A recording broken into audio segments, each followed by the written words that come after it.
Assalamualaikum warahmatullahi wabarakatuh. Senang rasanya kita bisa menyempatkan waktu untuk belajar bersama.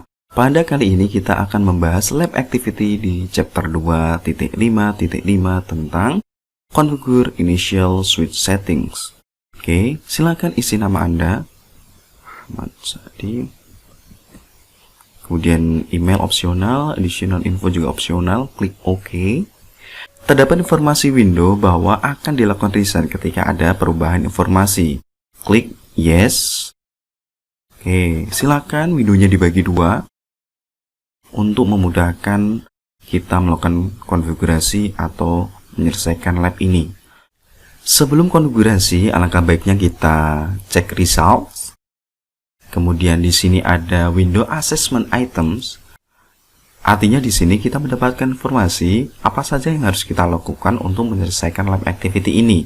Dari S1 ada banner mode, ada console line, sampai ke startup config. Di S2 sama dari banner mode, console line, sampai startup config. Oke, klik close untuk kembali ke menu awal.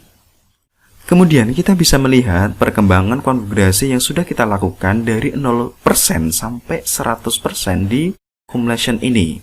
Itu ya, saat ini posisinya masih 0%. Kemudian ketika Anda ingin mengulang, misalkan sudah 100%, ingin dikembalikan ke 0%, Anda bisa klik reset activity. Oke, kita lanjut di apa saja sih yang harus kita lakukan. Pada lab activity ini terdapat 5 part. Part pertama yaitu kita melakukan verifikasi default switch configuration. Pada part 2, kita diminta konfigurasi dasar pada perangkat switch. Pada part 3, kita diminta untuk membuat atau konfigurasi message of the day pada perangkat switch ketika kita masuk pertama kali di perangkat tersebut. Keempat yaitu tentang menyimpan konfigurasi dari RAM ke NVRAM. Nah, ini penting kenapa? Tujuannya yaitu ketika kita restart perangkat atau terjadi hal-hal yang tidak diinginkan seperti mati listrik, konfigurasi yang sudah kita lakukan itu tidak hilang. Kemudian di part 5 kita melakukan konfigurasi di S2 seperti halnya yang sudah kita lakukan konfigurasi di S1. Kita masuk di part 1 yaitu verifikasi default switch configuration. Part 1 ini ada 2 step. Step pertama yaitu kita diminta untuk masuk ke privilege mode, ya. Klik S1. Nah, kita tidak bisa menggunakan kabel konsol karena di lab activity ini kabel konsol di lock, ya, atau connection di lock. Masuk di S1 dengan cara klik, kemudian Anda enter, ketikkan enable untuk masuk ke privilege mode. Kemudian Anda bisa melakukan cek konfigurasi saat ini, gitu ya. Oke, dengan cara show running config, enter. Nah, di sini terdapat informasi hostname-nya masih default yaitu switch. Kemudian untuk informasi portnya yaitu dimulai dari fastnet 01. Kemudian Anda bisa menekan spasi untuk melihat konfigurasi per halaman sampai fastnet 024. Kemudian ada gigabit 01 dan gigabit 02 sampai informasi N. Oke. Nah, kita lanjutkan di part 2. Kita diminta untuk konfigurasi dasar perangkat switch, yaitu mengganti hostname-nya. Caranya bagaimana? Masuk ke global configuration, ya, conft bisa disingkat. Kemudian hostname S1. Oke, Anda bisa melihat bahwa berubah dari switch menjadi S1. Oke. Kemudian di step 2 ini kita diminta untuk mengamankan port console. Kenapa hal ini penting? Karena sangat tidak diuntungkan ketika port console ini dikuasai oleh orang yang tidak memiliki wewenang atau misalkan attacker dan sebagainya. Oleh karena itu, kita harus mengamankannya. Oke.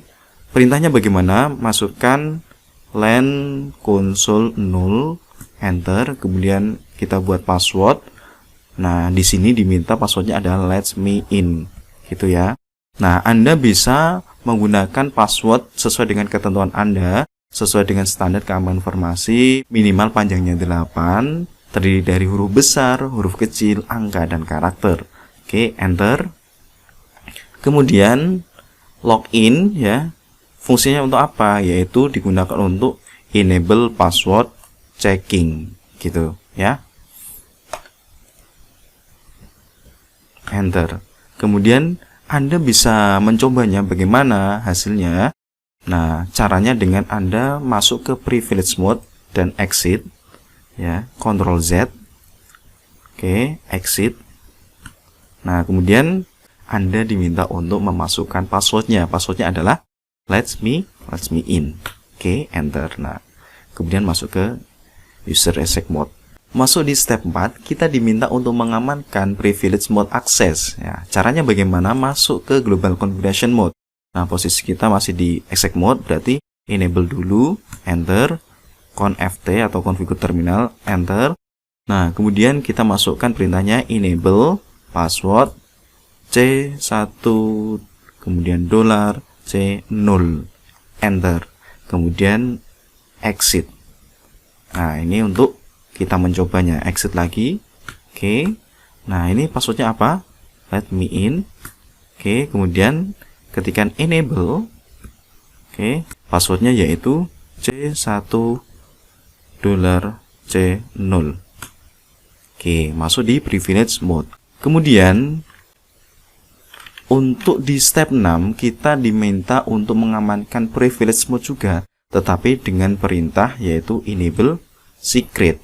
Nah, enable secret dengan enable password ini fungsinya sama, yaitu untuk mengamankan privilege mode. Perbedaannya apa? Yuk kita coba dulu ya. Masuk ke global config, kemudian masukkan enable secret.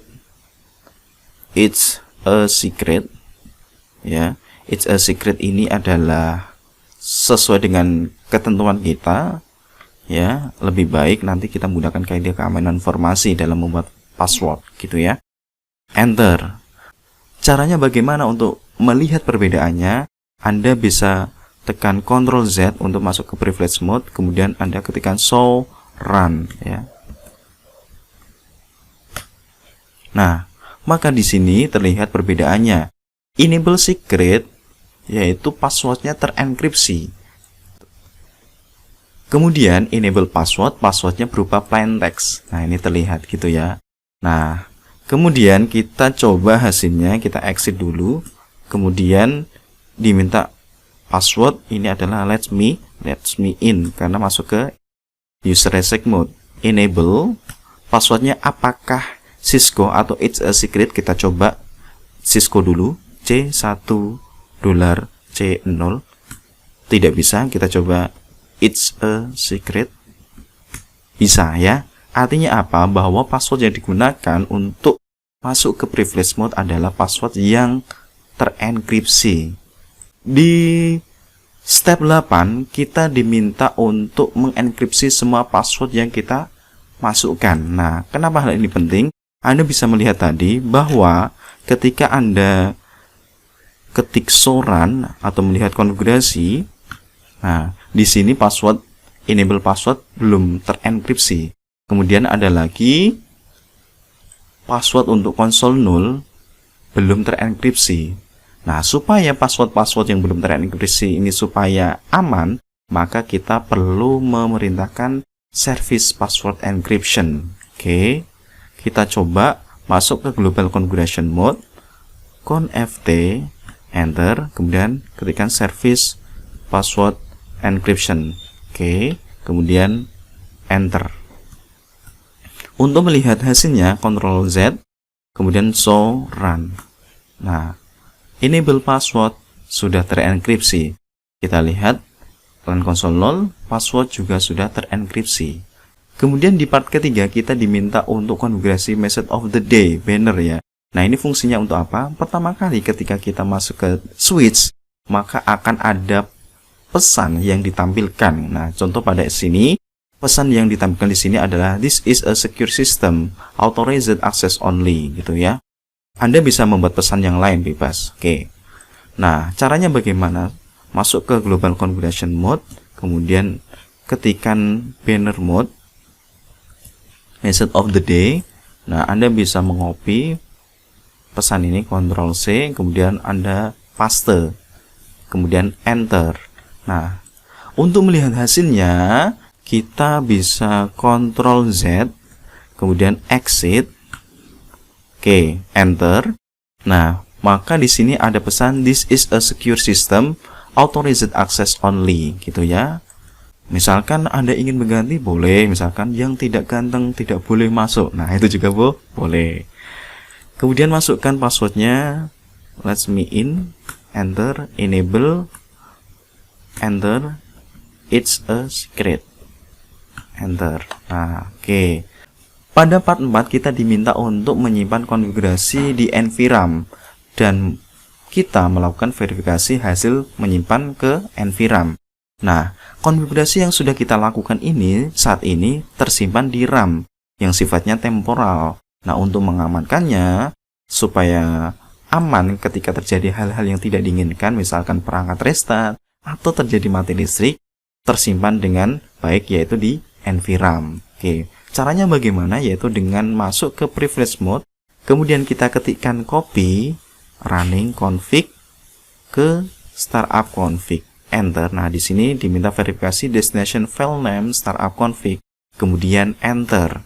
Nah, untuk melihat hasilnya yaitu show startup config, enter. Nah, semua konfigurasinya tersimpan di NVRAM.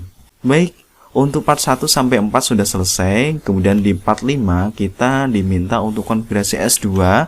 Caranya bagaimana? Yaitu sama halnya dengan yang dilakukan di S1, yaitu mengganti hostname dari suite menjadi S2, membuat password untuk port console, kemudian kita mengamankan privilege mode, kemudian kita membuat message of the day, kemudian kita diminta untuk mengenkripsi password dan memastikan konfigurasi benar, dan yang terakhir diminta untuk menyimpan konfigurasi dari RAM ke NVRAM.